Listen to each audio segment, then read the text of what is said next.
God's will. God's will can be summed up in these 5 statements. So grab your pens. Because to talk all of God's will here today, we're not going to go home. It's the truth. The whole Bible is God's will. All 66 books, the whole Bible. So if you're really gonna ask me to go down deep into what God's will is, I mean, I could take one verse and we can talk about God's will and it'll be 2 hours. And we still don't finish yet. But you can sum it up in these 5 pieces. Number 1, God's commandments. That's the first one, God's commandments. Number 2, God's statutes. God's statutes. Number 3, God's promises. God's promises. Number 4, the salvation of mankind. Number 4, the salvation of mankind. And then number 5, the bride of Christ being brought into heaven. The bride of Christ being brought into heaven. I'm going to go over it one more time. Number 1, God's commandments. Number 2, God's statutes. Number 3, God's promises. Number 4, the salvation of mankind. Number 5, the bride of Christ being brought into heaven. Those are the 5 general topics that you can find scriptures upon scriptures that would support each one. God's commandments, we can start right at the 10 commandments. And those 10 commandments are so strong now that they're no longer on tablets on stone, they're on the tablets of our heart.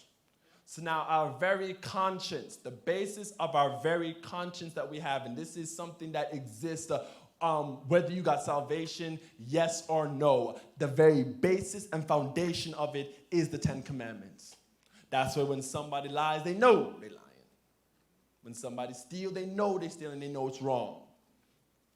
No one has to tell them that it's wrong. Their conscience lets them know that it is wrong because the 10 commandments is now written on our heart. So our conscience now, even our very conscience, has a little bit of quickening to it based on what God did.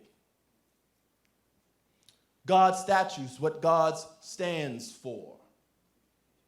There's one God. He's the only one that gets all the glory, all the honor, and all the praise. It says, don't you know that I am a jealous God? Joshua said, as for me and my house, we will serve the Lord.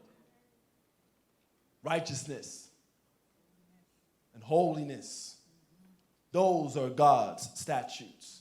Clean hands, pure heart, they shall see God.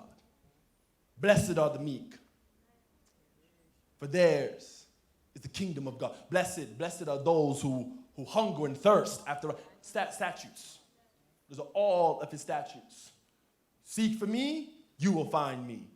Knock, door shall be opened.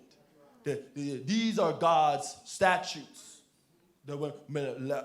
Have your bodies be laid as a living sacrifice every single day, holy and acceptable, every single time.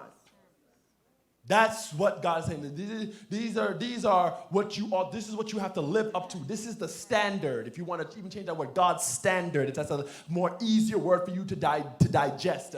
The standard upon which God exists. He is the same today, yesterday, and forevermore. That's a statute. That's a standard. He makes the promise that if it happened back then, it can happen today, and it can happen in the future. I don't change. I am not this wishy-washy kind of God where as my emotions take me, I go there. As we as humans do, our feelings take us to and fro. He's like, no, I remain.